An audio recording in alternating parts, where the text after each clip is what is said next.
எத்தனை வருஷம் வேணாலும் நான் இருப்பேன். யாரையும் எனக்கு அலோவ் பண்ணணும், யார் கூட பழகணும் அப்படின்னு ஒரு எண்ணம் இல்லை. உங்க கூட வாழ்ந்த வாழ்க்கையை நினைச்சுக்கிட்டே நான் இருந்துருவேன் கடைசி வரைக்கும். கல்யாணமோ எதுவுமே எனக்கு தேவையில்லை.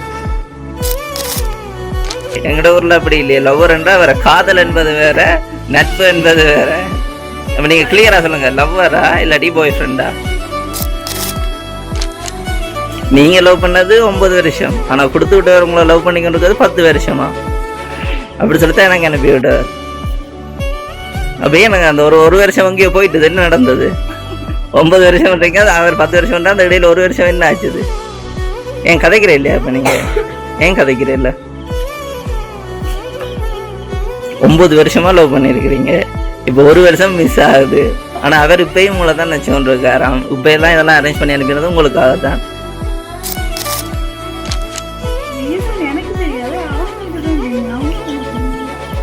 அப்ப அவர் தான் கதைக்கு வேணாமன்றா? அப்ப நீங்க வேணாமன்றல? அப்ப உங்களுக்கு அவர் இப்ப வந்தாலும் அக்செப்ட் பண்ணுவீங்க? ஏன் அக்செப்ட் பண்ற இல்ல? என்ன ரீசன்? ஓகே, அதே தானே அவரும் சொல்றார். எனக்கு ஃபியூச்சரே எனக்கு தேவையில்லை, நீங்க இல்லாத லைஃப் அவருக்கு தேவையில்லைன்னு அவரும் சொல்றார். தன்னில் தான் பிள்ளை, நான் தான் எல்லா பிள்ளையுமே, என்னில் தான் எல்லா பிள்ளையும், என்னை பழையபடி ஏற்றுக்கொள்ளு கேட்டால் ஓமட்டுவீங்களா இல்லையா? அது மட்டும் சொல்லுங்கள். கடைசியிலையும் ஓமட்டே சொல்ல மாட்டீங்க. நான் அந்தளவுக்கு என்ன கோவம் உங்களுக்கு?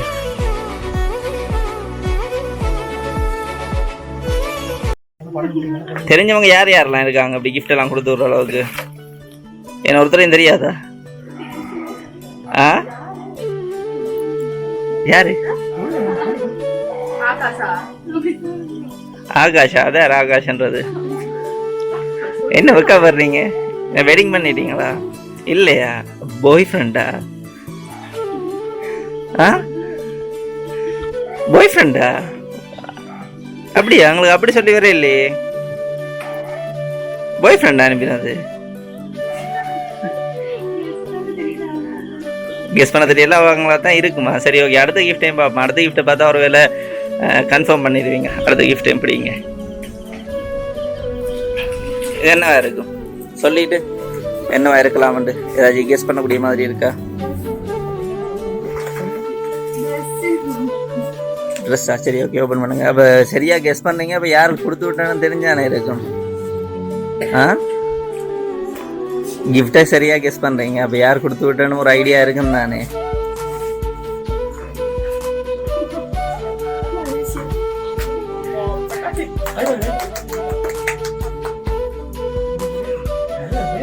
பாருங்க, ரெண்டும் பிடிச்சிருக்கா உங்களுக்கு?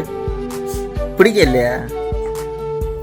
ஓகே, அப்போ யார் அனுப்பி இப்படி பிடிச்ச மாதிரி கிஃப்ட் அனுப்புறா? யாரு? ஆகாஷ் தானா? இவங்களோட அத்தான் அக்கா எல்லாம் இருக்கிறாங்க, அவங்களாம் என்ன நினைக்க போறாங்க? என்னண்டு இல்லை, நான் சொல்றேன் அவங்க அனுப்பியிருப்பாங்க தானே, நீங்க அவங்க சொல்லாம அவரை சொன்ன.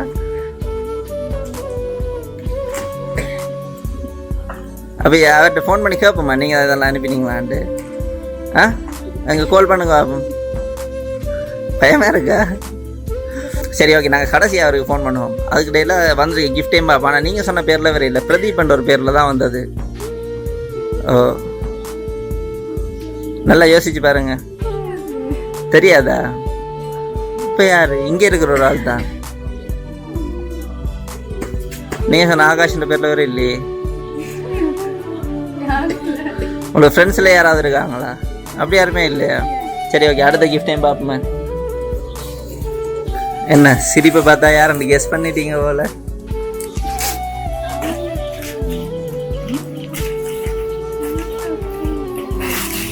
கொஞ்சம் சத்தமாக கதைங்க, எனக்கு கேட்குது இல்லையே.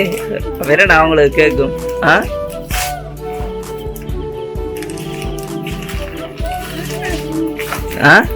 கேட்கலைக்கா? சத்தியமாக கேட்குறேன், கொஞ்சம் காது பிரச்சனையாக்கா, கொஞ்சம் சத்தமாக கதைங்க. ஆகாஷ் தான். என்னன்னு சொல்றீங்க ஆகாஷ்? ஏதாச்சும் ஒரு ரீசன் இருக்குன்னு தானே. ஓகே, ஆகாஷ் உங்களுக்கு யார்?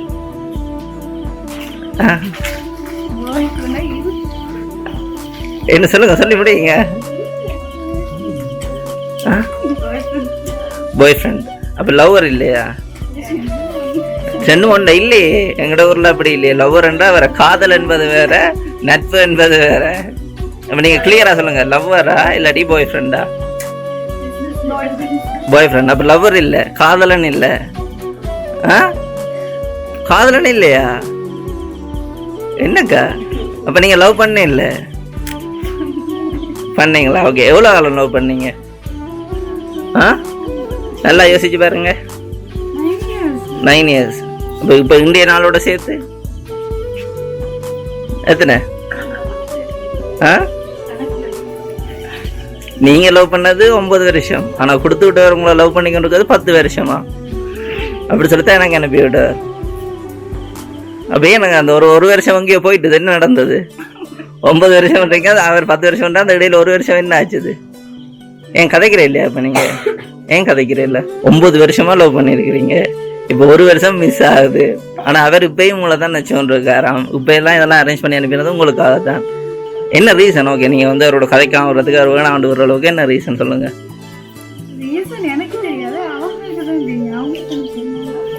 அப்போ அவர் தான் கதைக்கு வேணாமன்றவரா? அப்போ நீங்கள் வேணாமன்றல, அப்போ உங்களுக்கு அவர் இப்போ வந்தாலும் அக்செப்ட் பண்ணுவீங்க. ஏன் அக்செப்ட் பண்ணுறது இல்லை? என்ன ரீசன்? சரி, அக்செப்ட் பண்ணாத ரீசன் இருக்குன்னு தானே? ஓகே ஓகே, திருப்பி அவங்களாவே வந்து கேட்குறாங்கன்னு வைங்க. திருப்பி என்ன ரீசன்? சரி, 9 வருஷம் லவ் பண்ணியிருக்கீங்க, சரியா? அப்போ அவரை விட்டுட்டு நீங்கள் இப்போ 1 வருஷம் இருக்கிறீங்க. இதுக்கு பிறகு வேறு ஃப்யூச்சரை பற்றி யோசிச்சு பாருங்க. ஓகே, அதே தானே அவரும் சொல்கிறார், எனக்கு ஃப்யூச்சரே எனக்கு தேவையில்லை, நீங்கள் இல்லாத லைஃப் அவருக்கு தேவையில்லைன்னு அவரும் சொல்கிறார். சரி, இப்போ அவர் ஒரு வேளை வர்றார், சரியா? உன்னோட ஹாலில் விழுந்து கதறி அழுகிறார். அப்போ என்ன பண்ணுவீங்க?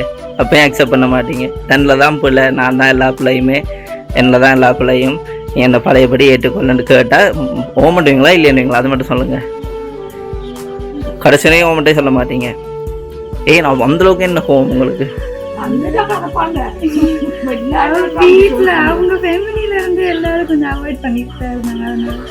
ஓகே, நீங்கள் ஃபேமிலியோடைய வாழ போகிறீங்க இல்லையே?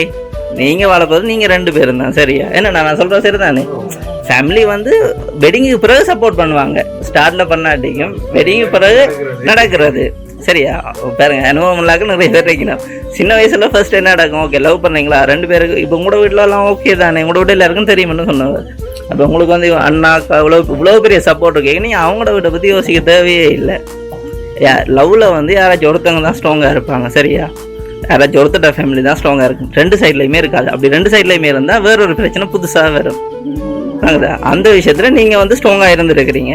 அவர் இடையில குழப்பி கொண்டு போயிட்டார். இப்போ அவரே ரியலைஸ் பண்ணிட்டார், ஓகே உங்களை நீங்கள் இல்லாமல் அவரால் இருக்கலாண்டு.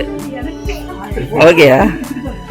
சீரியஸா? நீங்கள் நம்ப இல்லையா? என்ன சரியா? இந்த வாய்ஸை வந்து வடிவாக கேளுங்க, சரியா? Good morning. அந்த பொண்ணுக்கு எப்படியாவது கொண்டு போயிட்டு எப்படியாவது கிஃப்ட்டை கொடுத்துருங்க, சரியாண்ணா? பிறந்த நாள் போன வருஷம் பர்த்டேக்கு என்கிட்ட பேசினாங்க அந்த பொண்ணு. இந்த வருஷம் பர்த்டேக்கு அவங்க என்கிட்ட பேசலை. என்னோட பர்த்டேக்கு அவங்க இந்த பெண்ணை விஷ் பண்ணலை. எனக்கு அவங்க பர்த்டே வந்து நினைவு இருக்கும். அவங்க என் மேலே கோபமாக இருப்பாங்க, ரொம்ப கோபமாக இருப்பாங்க. நான் அவங்க மேலே யார் மேலேயுமே நான் கோவம் இல்லை. எனக்கு அவங்கள ரொம்ப பிடிக்கணும். எனக்கு பிடிச்சதே இல்லை, கூடவே பிடிச்ச பொண்ணுனா, எங்கள் அம்மாவுக்கு மேலே பிடிச்ச பொண்ணுனா அந்த பொண்ணு மட்டும் தான். அந்த பொண்ணுக்காக எத்தனை வருஷம் என்னால் இருப்பேன். அந்த பொண்ணு எப்பயாவது என்னை புரிஞ்சுக்கிட்டு என்கிட்ட வந்து ஒரு நாள் பேசும். என் மேலே எந்த தப்புமே கிடையாதுண்ணா. நான் அந்த பொண்ணு நல்லா இருக்கணும்னு மட்டும் தான் நான் எப்பயுமே நினைப்பேன். பொண்ணு நான் அந்த பொண்ணு கிஃப்ட் அது எதுவும் பேசிடுவாங்களோ தெரில. அவங்க சந்தோஷமாக இருக்கணும், எங்கே இருந்தாலும் அவங்க சந்தோஷமாக இருக்கணும். அவங்க எத்தனை வருஷம் சென்று என்கிட்ட வந்து பேசினாலும், ஃபோன் பேசி பேசாமல் இருந்தாலும், நேரத்துக்கு வந்து என்கிட்ட பேசினாலும் நான் அவங்களுக்காக இருப்பேன். நான் அவங்களுக்காக உண்மையாக எப்பயுமே இருப்பேன். இப்போ எனக்கு யாருமே இல்லைண்ணா, நான் தனியாக இருக்கேன். வீட்டில் யாரும் என்கிட்ட பேச மாட்டாங்க, யாருமே எனக்கு இல்லை, நான் தனியாக இருக்கேன். பரவாயில்ல, நிறைய கவலை கஷ்டம் வருது, எல்லாத்தையுமே தாங்கிட்டு நான் இருப்பேன். ஆனால் என் வீட்டு கஷ்டத்தை யாருமே ஏமாற்றி படக்கூடாது, அதுதான் நினைப்பேன் நான். இந்த பொண்ணு எங்கே இருந்தாலும் சந்தோஷமாக இருக்கணும், அது மட்டும் தான். இந்த பிறந்த நாளை நல்லா சந்தோஷமாக கொண்டாடணும். என்னால் முடிஞ்ச அளவுக்கு அந்த பொண்ணுக்கு நான் செஞ்சேன். நான் நினச்சேன், போன வருஷம் கூட நான் பேசும்போது நான் நினச்சேன், அடுத்த வருஷம் பிறந்த நாளை பர்த்டே அழகாக செய்யணும், பாவம் அப்படின்னு நினச்சேன். பேசணும் அப்படின்லாம் நினச்சேன். ஆனால் இந்த வருஷம் என்கிட்ட பேசாமல் போயிட்டாங்க. பேசாட்டியும் எனக்கு அந்த பொண்ணு மேலே சரியான மாதிரி பாசம். அந்த பொண்ணு எனக்கு ரொம்ப பிடிக்கும். அந்த பாசம் என்றைக்குமே இல்லாமல் போகாதுண்ணா. எப்பயுமே கடைசி வரைக்கும் சாகு வரைக்கும் அந்த பாசம் இருக்கும் என் மேலே, பொண்ணு மேலே. நான் இனிமேலே தனியாகவே இருப்பேன். இந்த பொண்ணாக வந்து என்கிட்ட பேசினா நான் பேசுவேண்ணா. அந்த பொண்ணு மேலே ஒரு துளி கூட நான் கோவலை. நான் எல்லாருமே என்னை விட்டுட்டு போயிட்டாங்க. அது எனக்கு சரியான மனசு கவலையாக இருக்குண்ணா. எனக்கு உதவி செய்கிறதுக்கு கூட என்னோடய ஃப்ரெண்டுக்கு நிறையா பேர் இருக்காங்க. அவங்களாம் யாருமே எனக்கு உதவி யாருமே பேச மாட்டாங்க.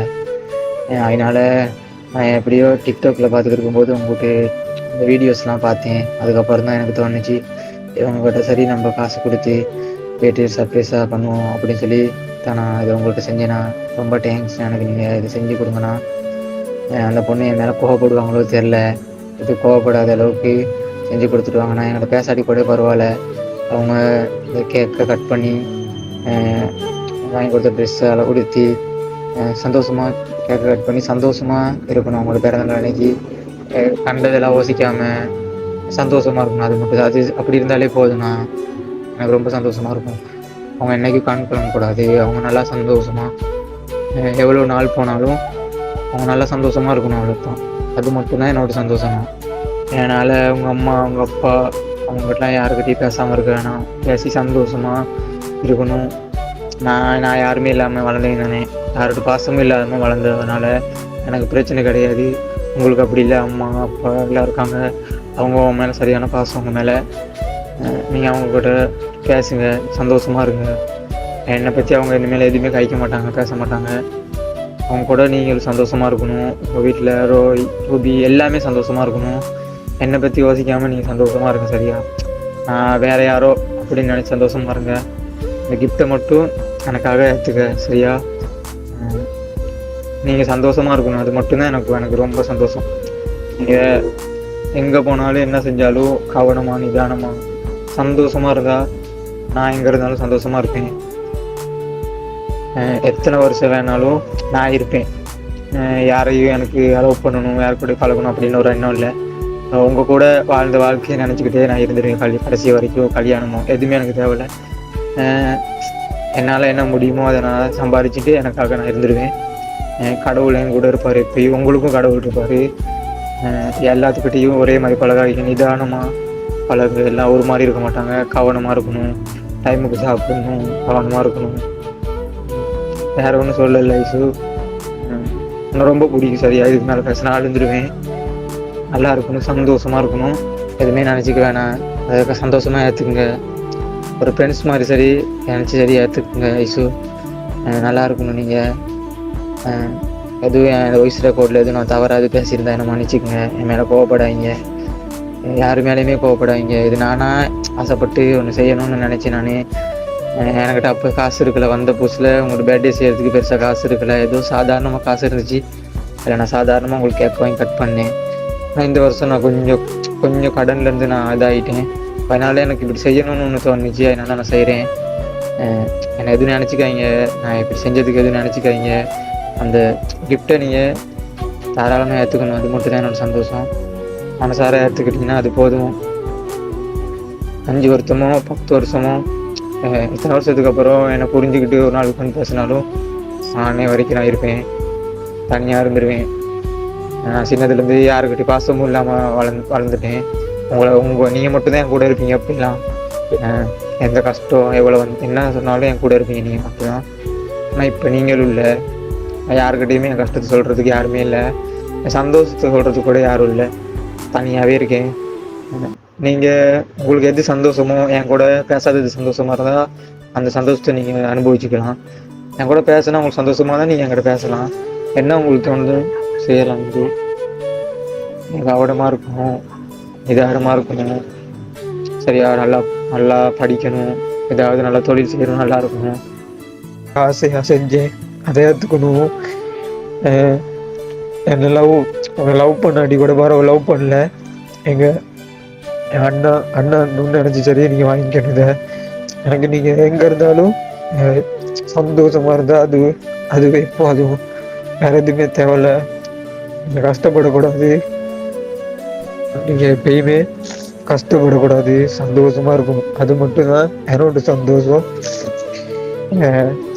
நீங்கள் பாவம் கவனமாக இருக்கணும். சரியா? எனக்கு நீ யாருமே இல்லை. ஐசு எங்கள் அண்ணாவோட வெடியில் இருந்தது. அதுக்கு கூட யாரும் எனக்கு இது வரைக்கும் எதுவுமே சொல்லலை. என்கிட்ட கால் பண்ணி காசு கேட்டாங்க. அவனே அம்மா இல்லை அப்படி. அதுக்கப்புறம் யாருமே எனக்கு கோல் கூட எடுக்க மாட்டாங்க. பரவாயில்ல, எனக்கு எங்கள் வீட்டில் கொடுத்த கஷ்டமும் எனக்கு ஞாபகம் இருக்குது. அந்த டைமில் என் கூட இருந்தீங்க நீங்கள். ஆனால் இப்போ எனக்கு யாருமே இல்லை, தனியாக இருக்கேன். உங்கள் அம்மா உங்கள் அப்பா என்கிட்ட சந்தோஷமா இருந்தாங்க. இப்போ எனக்கு யாருமே இல்லை. நீங்கள் நல்லா இருக்கணும் சரியா. நான் கடவுள்கிட்ட எப்படின்றது நீங்கள் நல்லா இருக்கணும் சரியா. உங்களுக்கு யார் தப்பா நினச்சி என்ன பிரிக்கணும்னு நினச்சாங்களோ அவங்க அவ்வளோ பேத்துக்கும் கடவுள் ஒருத்தர் கண்டிப்பாக தண்டனை கொடுப்பாரு. நீங்கள் நல்லா இருக்கணும் சரியா. நான் இல்லாமல் போனால் கூட நீங்கள் ஒரு நேரம் நல்லா இருக்கணும், சந்தோஷமா இருக்கணும். உங்களுக்கு அம்மா அப்பா பாசமாக இருக்காங்க, அவங்க கூட சந்தோஷமா இருக்கணும் சரியா. நீங்கள் எப்பயும் நல்லா இருக்கணும். என்னால் முடிஞ்சதை நான் உங்களுக்கு செஞ்சு எந்த கோபமும் இல்லாமல் என்னை ஏற்றுக்கணும் சரியா. என்னை கேட்கவும் இந்த பிறந்த நாள் கிஃப்டை ஏற்றுக்கணும். அதுவே எனக்கு சந்தோஷம். வேறு எதுவுமே தேவையில்லை. நீங்கள் எப்பயாவது என்னை புரிஞ்சுக்கிட்டு வந்து பேசினாலும் நான் உங்ககிட்ட பேசுவேன். புரிஞ்சுக்கலன்னு சொல்லி உங்களுக்கு என்கிட்ட பேசாமல் இருக்கிறது தான் உங்களுக்கு சந்தோஷம்னு நினச்சிங்கன்னா பரவாயில்ல. ஏன்னா தனியாக இருந்துருவேன். சின்னதுல அப்படி தானே தனியாக இருந்துருவேன். அது பிரச்சனை கிடையாது. நீங்கள் நல்லா இருக்கணும், கவனமாக இருக்கணும், சந்தோஷமாக இருக்கணும். எப்பயுமே சிரிச்சு சந்தோஷமாக எல்லாத்துக்கூடையும் நல்லா இருக்கணும் சரியா. நல்ல பிள்ளையா இருக்கணும், அது மட்டும் போதும். நான் உங்களை என்னைக்குமே தப்பாக நினைக்க மாட்டேன், உங்கள் மேலே கோவப்பட மாட்டேன். நீ நல்லா இருக்கணும்னு மட்டும்தான் நான் எப்பயும் நினைப்பேன் சரியா. நீங்கள் ஒரு நாள் நினைக்காதீங்க நான்லாம் மாறிடுவேன் அப்படிலாம். நான் இன்னைக்கு மாற மாட்டேன். இருந்தால் எப்பயும் ஒரே மாதிரி இருப்பேன். இல்லைன்னா யாருக்கிட்டையும் பழகவே மாட்டேன். ரொம்ப டைம் உங்களுக்கு ரொம்ப டைம்னா என்ன இப்போ என் கதைக்கு தோணவே இல்லை. சொல்லுங்க.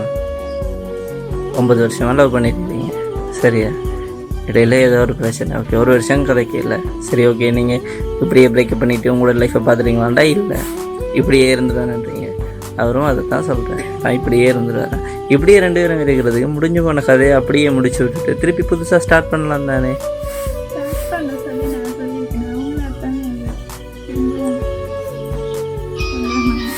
யோசிச்சு பாருங்க. நீங்கள் அவர் இல்லாமல் இருப்பீங்க அப்படியா? ஓகேயா? யார்கிட்ட ஃபேமிலியில் சண்டை இல்லை, யார்கிட்ட வீட்டில் சண்டை வராமல் இருந்திருக்கு?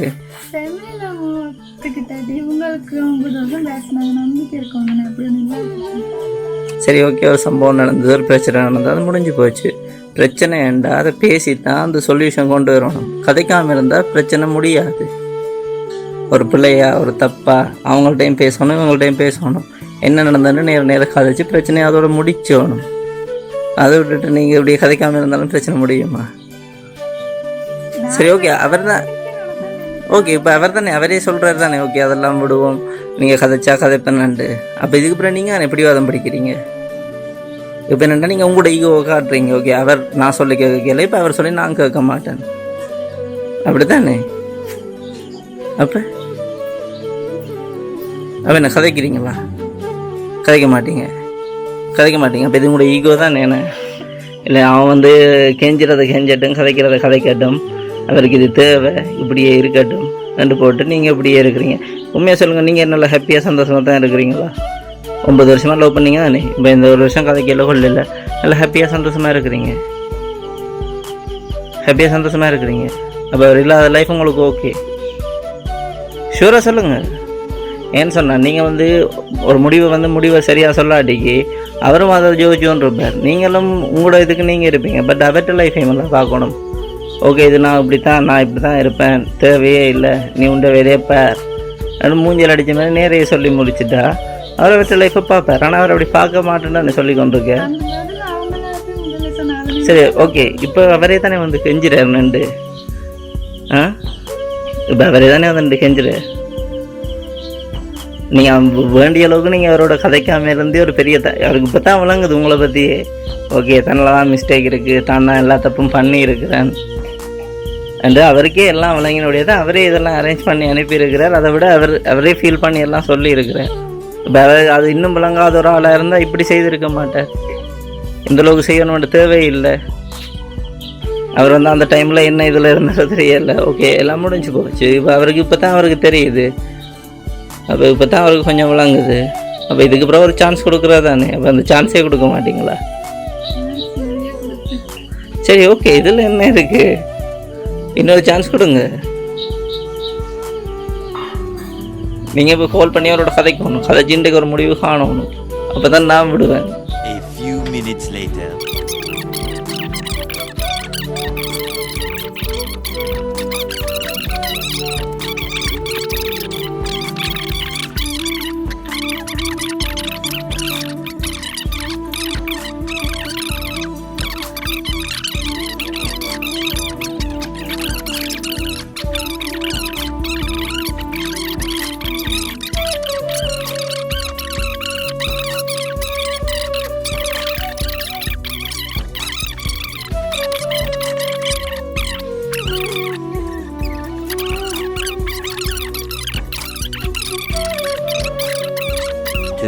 Hours later. நீங்கள் இந்த வேணாம் முடிவு எடுத்துட்டீங்களா? வேணாமா? வேணுமா வேணாமா? வேணுமா வேணாமா? டைம் எல்லாம் கொடுக்கல. ஒரு வருஷம் டைம் எடுத்தாச்சு. ஒரு வருஷம் டைம் எடுத்து இப்போ அவரே திருப்பி வந்து நிற்கிறார். சாம்பிள் பார்த்து ஸ்டார்ல அவர் எப்படி இருந்தாரு, இப்போ எப்படி இருக்காரு, அது யோசிங்க. இந்த ஒரு வருஷத்துல எவ்வளோ டிஃப்ரெண்ட் இருக்கு. ஸ்டார்ல இப்போ எப்படி இருக்கு. இதுக்கு பிறகு உங்களோட கையில தான் இருக்கு. நீங்க ஓகே, உங்கள்கிட்ட திருப்பி வர்றாண்டே நீங்க உங்களுக்கு ஏற்ற மாதிரி அவர் இருப்பார். என்ன இந்த டைம்ல நீங்க இதண்டிக்கொண்டு போனால் உங்களோட ஃபேமிலிக்கு பிரச்சனை, அங்கே பிரச்சனை, எவ்வளோ பிரச்சனை. அதோட இப்போ நாங்கள் போகணும், அது பெரிய பிரச்சனை. இங்கேருந்து இந்த மலையை கடந்து நாங்கள் போகணும், எங்களுக்கு எவ்வளோ பிரச்சனை. ஜஸ்ட் ஒரு ஃபோன் பண்ணி கதைக்கிறது என்ன ஆகிருப்போகுது. பக்கத்து வீட்டில் இருக்கார், 75 வரதுக்காக சொன்னேன், அங்கே தானே இருக்கிறேன். முதல்ல கதை இங்கே என்ன பிரச்சனைன்னு பாருங்க, அப்புறம் ஒரு முடிவெடுங்க. என்ன மாட்டிங்களா, கதைக்கிறீங்களா? ஓகே, அப்போ இங்கே ஃபோன் எடுங்க. டக்கு டக்குன்னு பிரச்சனையெல்லாம் முடிச்சிடணும். இந்த மாதிரி பிரச்சனையெல்லாம் வச்சு எடுத்தடிக்கக்கூடாது. சும்மா கதைங்க, சும்மா கதைங்க, ஃப்ரெண்டாக கதைங்க. உங்களோட லவராக எல்லாம் எக்ஸ் லவராக எல்லாம் பார்க்குறீங்க, ஃப்ரெண்டாக கதைங்க.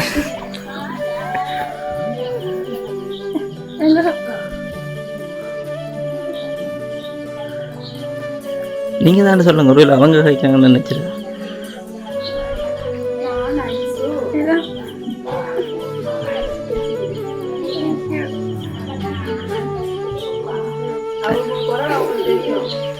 தேங்க்யூ மட்டும் தானே. I miss you, I love you. என்ன நீங்கள் இத்தனை வருஷத்துக்கு பிறகு கதைக்கிறீங்க, ஒரு மிஸ் யூ கூட இல்லையா?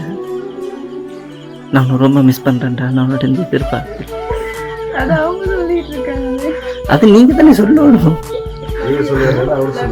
அதான் இவ்வளோ லாங் டிஸ்டன்ஸ் ரிலேஷன்ஷிப், அது இவ்வளோ காலத்து பிறகு கதைக்க இல்லைங்க. மனதுலேருந்து இவ்வளோ விஷயம் பெறணும்.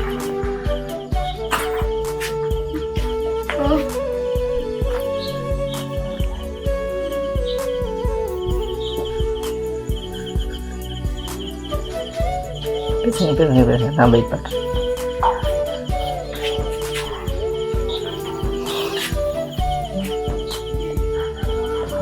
டேபிள் மாதிரி டீப்போ மாதிரி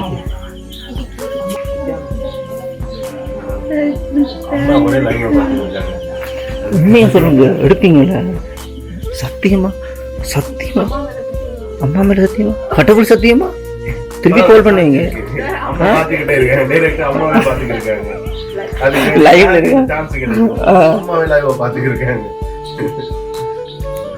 என்ன வாய்ஸை கேட்ட அப்புறம் கூட கதைக்க தோணும் இல்லையா? அவர் என்ன சொரியாவது கேட்க இல்லையா? மன்னிப்பு கூட கேட்க இல்லையா? கேட்டவரா? ஏதாச்சும் ஒரு ரியாக்ஷன், எல்லாத்துக்கும் ஒரே ரியாக்ஷன் கொடுக்குறீங்களே. இப்போ ஓகே, அவங்களுக்கு கிளியரா கதைப்பீங்க? கதைச்சித்தானே ஆகணும். ரெண்டு வரி கட்டாயமாக சொல்கிற மாதிரி கதைப்பீங்க தானே? இப்போ கோவம் குறைஞ்ச மாதிரி ஒரு கொஞ்சம் கொஞ்சம் கூட குறைய இல்லையா? எனக்கு ஒரு கொஞ்சம் கூட கோவம் குறைய இல்லையா?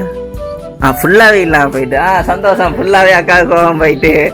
ஓகே, இதெல்லாம் ஃபினிஷ் தானே. இப்போ கேக் கட் பண்ணுவோம்.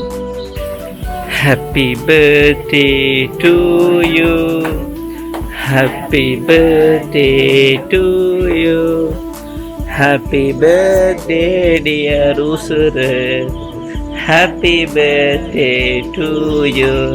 நான் இல்லை, அவர் தான் அப்படி சொல்ல சொன்னேன்.